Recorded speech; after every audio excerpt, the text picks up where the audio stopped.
fi athnaiha, di tengah-tengah surah Baroah. Tengah-tengah itu ayat kepinten, ayat kedua, ketiga, keempat. Itu dianggap tengah-tengah adna.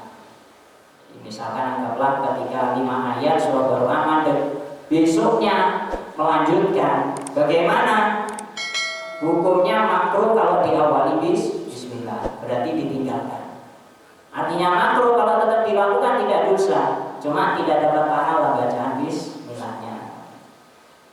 Indah Ibnu Hajar, ini menurut Syekh Ibnu Hajar, pengikut mazhab Syafi'i, salah satunya yang bernama adalah Syekh Ibnu Hajar.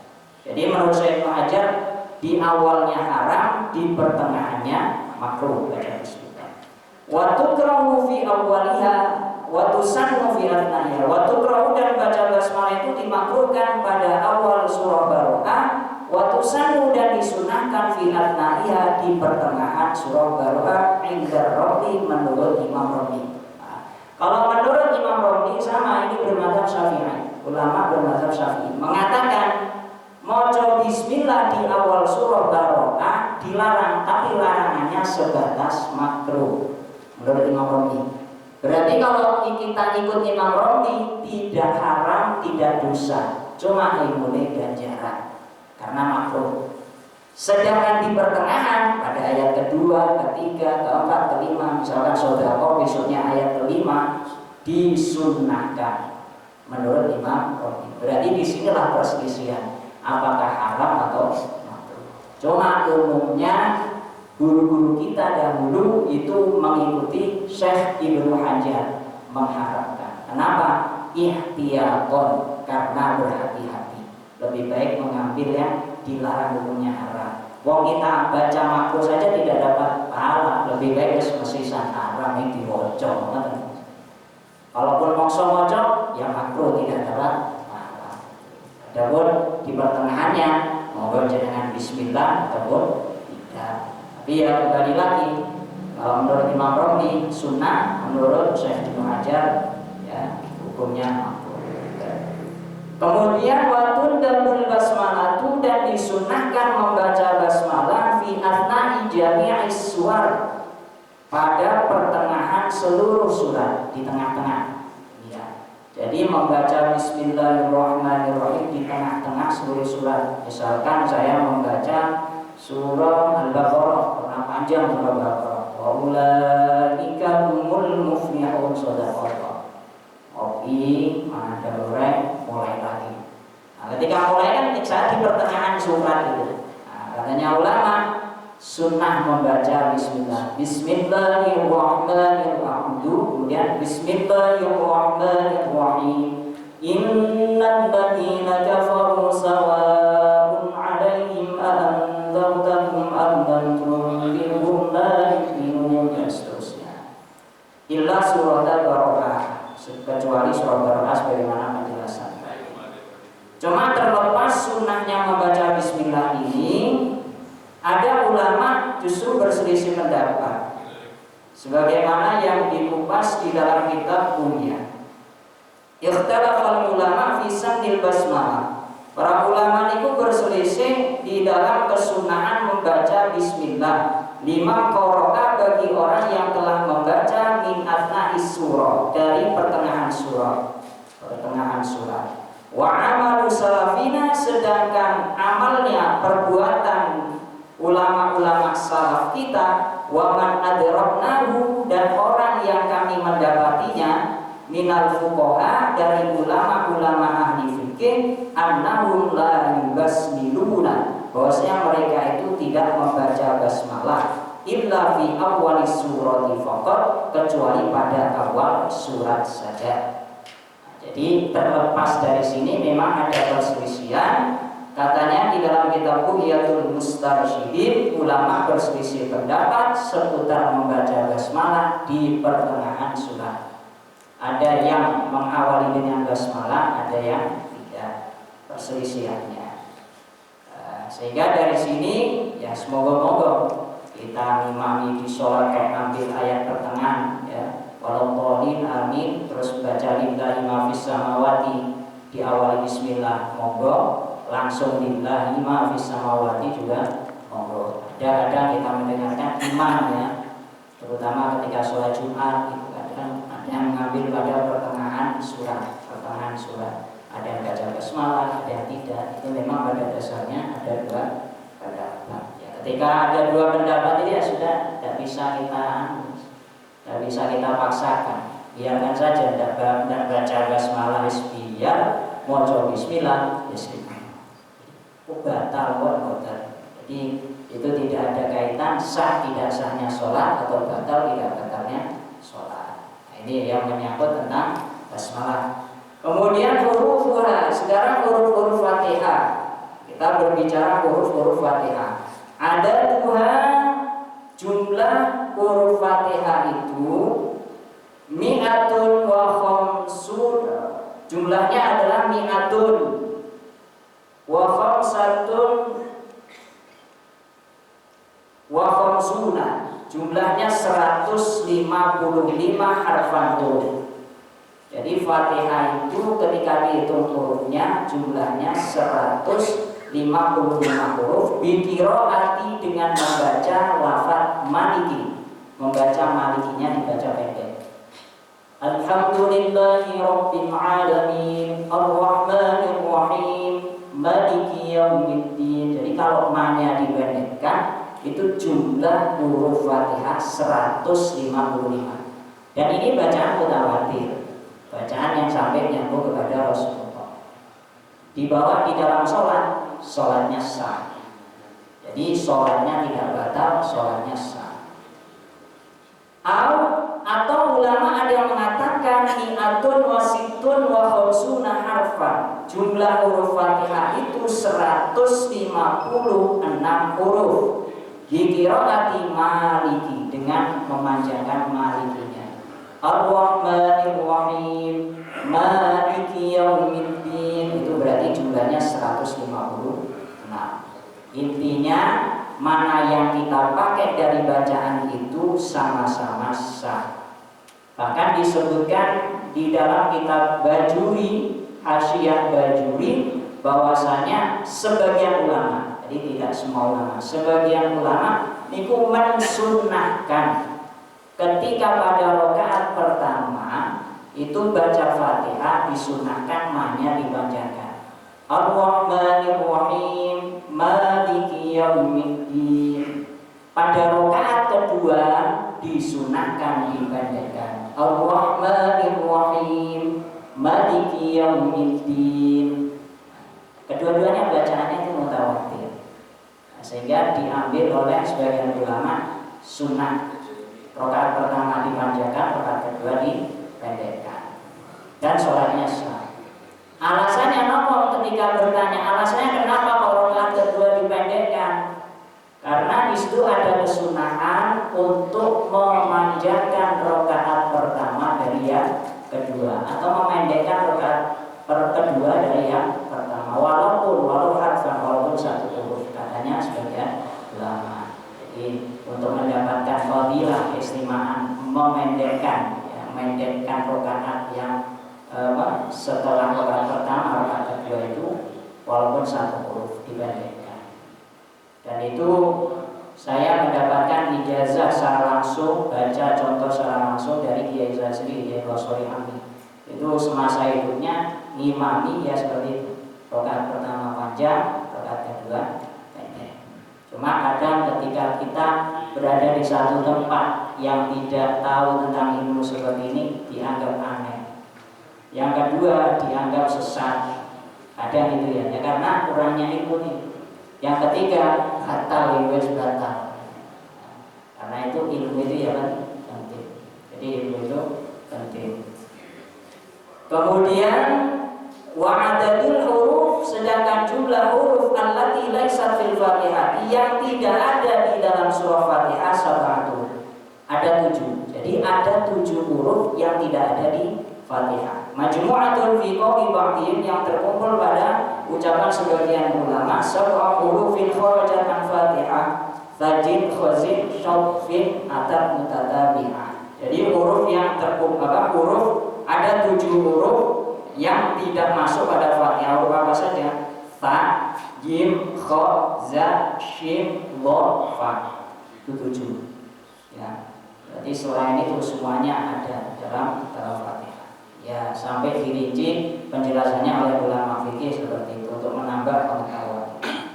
Nah, sekarang kita kembali lagi membahas tentang Fatihah secara hukumnya. Mata yasqutu wujubul Fatihah. Kapan kewajiban Fatihah menjadi gugur? Jadi ketika kita sholat itu kan wajib maca Fatihah. Tapi kewajiban itu menjadi gugur. Jadi hilang, wajibnya itu jadi hilang.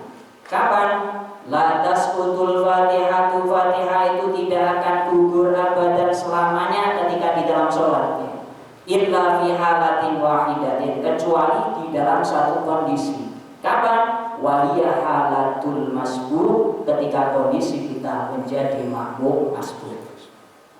Jadi Fatihah ini rukun sholat yang harus dibaca selama-lamanya setiap rakaat. Tapi satu menjadi Fatihah ini tidak wajib lagi. Bahkan langsung kita ikut. Kapan? Ketika kita itu kok datang ternyata statusnya makmum masbuk, maka Fatihahnya tidak menjadi wajib, tapi harus ikut rukunnya imam, tidak wajib. Wal masbuku, sedangkan masbuk itu huwa adalah pengertian masbuk man adroka, orang yang mendapati miqyamil imam, dari berdirinya imam, mendapati berdirinya imam, zamanan satu waktu, la yasa'u, yang tidak mencukupi fihi di dalamnya, qiraatul Fatihati, maca Fatihah. Jadi yang perlu kita pahami, kaidah masbuk itu apa? Kaidah masbuk itu adalah orang yang ketika mendapati berdirinya imam, kita takbiratul ihram, kita masih mendapati berdiri imam, tapi ketika maca Fatihah ternyata tidak cukup untuk sampai waladhdallin. Kok tidak sampai waladhdallin, kemudian si imam rukuk, berarti status kita disebut masbuk. Itu kaidah pengertian masbuk seperti itu. Entah tinggal satu ayat, 2 ayat, 3 ayat, atau seluruhnya disebut masbuk. Nah, disebut masbuk. Sekarang hukum masbuki, hukumnya masbuk, orang yang tertinggal, ya, orang yang tertinggal tadi itu, yajibu alaihi, wajib atasnya anibadiro, menyegerakan bil Fatihati, maca Fatihah, ba'da takbiri, setelah takbir. Misalkan imam masih berdiri, illal ladzina amanu wa 'amilus sholihati wa tawassaw bil haqqi, dan seterusnya. Langsung takbir saya, Allahu Akbar, segera langsung Fatihah, Bismillahirrahmanirrahim, Alhamdulillahirabbil alamin. Jadi ketika takbir Allahu Akbar, lah imam bismillahirrahmanirrahim amanu yang usah santai, lebih terasa, karena masih ada kesempatan membaca Fatihah walaupun satu ayat.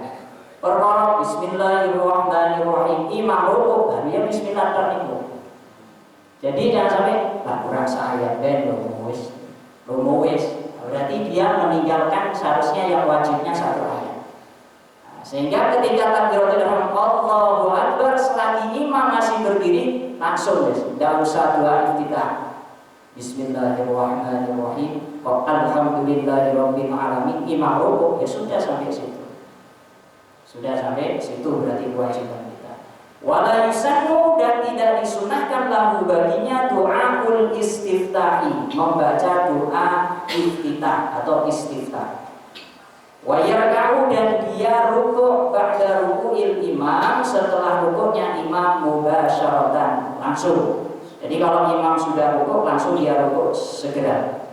Wala yajuzu lahu ikmalul Fatihah, dan tidak boleh baginya itu menyempurnakan Fatihah. Jadi bagi makmum yang ayatnya kurang, tidak boleh sudah menyempurnakan, langsung ikut rukuk sama imam agar supaya dapat satu rakaat. Jadi satu rakaat. Walakin, akan tetapi, yusannu lahu ikmaluha, disunahkan bagi dia menyempurnakan, idza ghalaba ala dhanni, jika ada dugaan yang kuat, ya, pada dirinya takwilul imam. Jadi ada dugaan imam ini, ya, takwilul imam fi rukuk, imam ini ketika rukuk itu rukuk. Ada dugaan gitu. Misalkan saya sampai ayat yang ke-6, ihdinas siratal mustaqim. Imam sudah rukuk. Saya menduga dengan dugaan kuat, imam ini rukuknya lama. Saya lanjutkan. Jadi ada dugaan yang kuat pada diri saya, imam rukuknya lama. Itu sunnah. Jadi bahasa dalam kitab Syafi'iyah, sunnah menyempurnakan. Siratal ladzina an'amta 'alaihim ghairil maghdubi 'alaihim waladdallin, baru rukuk. Kalau ada dugaan kuat. Tapi kalau tidak ada dugaan kuat, harus rukuk. Nah, dugaan kuat itu biasanya bagaimana? Dugaan kuat biasanya karena wis langganan kali imam itu setiap rukuk suwi. Subhanallahil azim, subhanallah. Dah iki suwian rukuk imam itu terus lawe aja. Kan berarti ada dugaan kuat. Tapi kalau dia tidak tahu ini doa berarti dia tidak ada praduga kuat, maka wajib rukuk. Jadi sikonnya bisa sunnah kalau ada dugaan kuat. Tapi kalau tidak ada dugaan, wajib ikut rukuk agar supaya dapat mengikuti dalam satu rakaat. Wa yastaghilu masbuk bi du'a'il istiftah. Dan jika orang yang masbuk itu sibuk dengan bacaan doa iftitah tadi, wajib alaihi baqa'u, maka wajib atasnya al-baqa'u, tetap qaiman dalam kondisi berdiri li qiraatil Fatihah, untuk membaca Fatihah bi qadri ma qara'ahu min du'a'il istiftah, seukuran apa yang dia baca dari doa iftitah, cuma yarka, kemudian dia rukuk. Jadi ingat, menjelaskan dalam fikih, misalkan saya ini sholat jadi makmum, Allahu Akbar, imam ini sudah membaca surat, tapi saya doa iftitah, Allahu Akbar, padahal sudah hampir rukuk. Saya mau doa iftitah. Ketika dia rukuk, ternyata saya ini ada kesempatan, andai kata meninggalkan doa iftitah, saya baca Fatihah, Fatihahnya bisa sempurna. Tapi yang membuat tidak sempurna Fatihah saya karena saya lebih mengedepankan doa iftitah. Bagaimana status saya?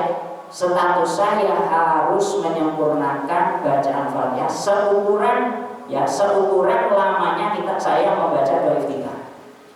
Jadi misalkan andai kata diperkirakan saya baca doa iftitah itu meninggalkan 4 ayat Fatihah, berarti yang 4 ayat itu seukuran itu.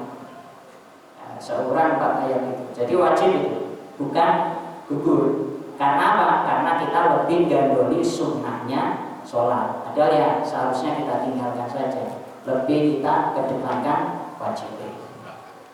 Tumayarkan kemudian rukuk.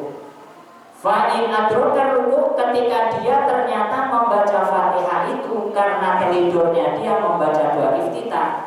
Kok ternyata ketika sampai sebelum waladhdallin, setelah waladhdallin dia rukuk, dia mendapati rukuknya imam, waladhdallin rukuk, terus mendapati rukuknya imam, maka statusnya dia mendapatkan 1 rakaat. Dapatkan 1 rakaat. Lalu mendapati rukuknya imam dan mendapati rukuk plus tomaninahnya rukuknya imam. Kalau salipan tidak mendapati. Misalkan imam rukuk, waladhdallin, nyalip. Imam ngadeg, saya rukuk, berarti kan salipan. Itu saya rukuk imam, tapi saya tidak mendapati tomaninah rukuknya imam. Berarti saya ini statusnya tidak dapat 1 rakaat. Terus bagaimana? Ya saya tidak. Nanti ketika imam sudah salam, saya wajib menambah 1 rakaat. Kalau maksudnya kan ini ada satu pemahaman katanya ini kan bahasanya ilmu dakik, ilmu yang lembut ya, yang perlu kita pahami betul. Ada pokoknya rukuk, imam rukuk, pokoknya rukuk, kumpul saliman, kursi yang penting itu oleh rukuk. Itu berarti dapat 1 rakaat. Itu sebetulnya tidak tepat. Jadi yang tepat di situ harus kita mendapati tomaninahnya. Wa illa fatat. Jadi jika tidak dapat rukuknya tadi itu dianggap ya tidak dapat 1 rakaat. Wa dia ba'da salami imami, dan wajib dia mendatangi dengan 1 rakaat itu setelah salamnya imam. Fa in dia iman, maka jika dia itu tidak tetap berdiri wa raka'an mubasyarah dan dia rukuk secara langsung batalan sholatu, maka sholatnya batal. Kalau saliman tidak batal. Tapi kalau dia neten siratal ladzina an'amta 'alaihim, imam rukuk, saya masih menyelesaikan Fatihah, waladhdallin, imam tidak, Terus akhirnya saya rukuk sendiri. Walaupun itu, padahal imam sudah iktidal, maka sholat saya tidak batal. Caranya berbudi ketika sudah seperti itu, tidak usah rukuk, tapi iktidal, mengikuti imam, iktidal tidak usah rukuk, mengikuti iktidal, nanti dia menambah 1 rakaat. Tapi kalau dia memaksakan rukuk, padahal imam sudah iktidal, dia tahu, maka bisa batal sholat. Ini yang perlu mungkin kita hati-hati ketika sholat, terutama ketika menjadi makmum masbuk. Mungkin ada yang perlu dimusyawarakan. Makmum ini begitu takbir Allahu Akbar, imam kan baca kita langsung baca Al-Fatihah supaya nanti begitu imam baca Al-Fatihah makmum sudah kita bisa mendengarkan. Jadi kita nggak baca makmum nggak baca kita langsung Al-Fatihah yang ambil yang wajibnya. Statusnya imam membaca apa? Mungkin masih baca istiftah, mungkin setelah istiftah dia kan Al-Fatihah. Mungkin dia doa Al-Fatihahnya belum diteruskan lama, meskipun imam masih baca Al-Fatihah. Makmum ini baca Al-Fatihah sampai selesai. Makmum membaca Al-Fatihah sampai selesai terus. Saya tidak paham. Statusnya imam, dengan imam baca sebelumnya dan imam waktu itu baca apa? Istiftah ya. Istiftah. Makmum baca Al-Fatihah. Berarti nyuruh imam Fatihahnya. Yang dahulu kan misalkan Allahu Akbar, imam kan masih baca ya kita Allahu Akbar. Kalau dia takbir sama Allahu Akbar, Bismillahirrahmanirrahim, alhamdulillah. Yang dahulu imam berarti. Ketika mendahului seperti itu tidak batal, cuma makruh. Yang menjadikan batal kan mendahului 2 rukun fi'li, rukun yang sifatnya perbuatan. Kalau ini kan ucapan, cuma makruh. Termasuk barengi Fatihah imam. Fatihah Bismillahirrahmanirrahim. Yang itu Bismillahirrahmanirrahim. Alhamdulillahirabbil alamin. Alhamdulillahirabbil alamin. Jadi begitu. Waladhdallin itu amin bareng. Itu makruh. Ya. Itu kalau imam lagi baca Al-Fatihah, makmum itu dianjurkan untuk mengikuti tapi secara batin. Dan itu, tapi mendengarkan, mendengarkan. Itu secara batin, nanti supaya waktu imam baca surat, ini makmum bisa mendengarkan. Karena mendengarkan ini kan juga. Setahu saya itu Imam Ghazali tidak berbicara seperti itu. Itu dalam kitab Ihya'nya, beliau justru menjelaskan imam baca Fatihah, makmum mendengarkan. Yang dibahas Imam Ghazali itu imam. Imam ini ketika selesai baca Fatihah keras, kan ada kesunahan imam diam seukuran untuk memberi kesempatan makmum baca Fatihah. Ketika si imam ini diam, Imam Ghazali justru menganjurkan si imam membaca Fatihah dengan perlahan dengan sir. Berarti Fatihahnya dua kali. Yang terakhir ini kata Imam Ghazali, ya, karena untuk kehati-hatian barangkali Fatihah yang dibaca keras itu ada unsur riya, pamer itu wajah isun fasih dan riya kan berarti. Nah untuk menambal riyanya itu barangkali kuatnya diterima ketika diamnya tadi itu dia membaca sir pelan. Kalau pelan kan tidak ada yang mendengar, jelas sudah pasti ikhlas. Nah, jadi insyaallah jadi ya itu ulasan Imam Ghazali seperti itu Fatihah. Tapi kalau yang seperti itu saya belum tahu, termasuk dalam kitab Ihya'nya tidak dikupas semacam itu. Mungkin kalau nyari di dalam literatur video yang lain mengatasnamakan Imam Ghazali kan itu. Tapi seingat saya itu tidak seperti itu, karena Imam Ghazali sendiri itu patokannya juga tidak terlepas dari mazhab Syafi'i. Mazhab Syafi'i ya. Oke, sudah sah. Awal mudah-mudahan apa yang kita kaji di kesempatan malam hari ini diiringi oleh Allah Subhanahu wa taala dan dijadikan ilmu yang bermanfaat. Amin ya rabbal alamin. Subhanallahumma wa bihamdik asyhadu an la ilaha illa anta astaghfiruka wa atubu ilaik. Shallallahu ala sayyidina Muhammad wa ala alihi washabbihi wasallam. Walhamdulillahi rabbil alamin. Al-Fatihah. Bismillahirrahmanirrahim. Alhamdulillahirabbil alamin.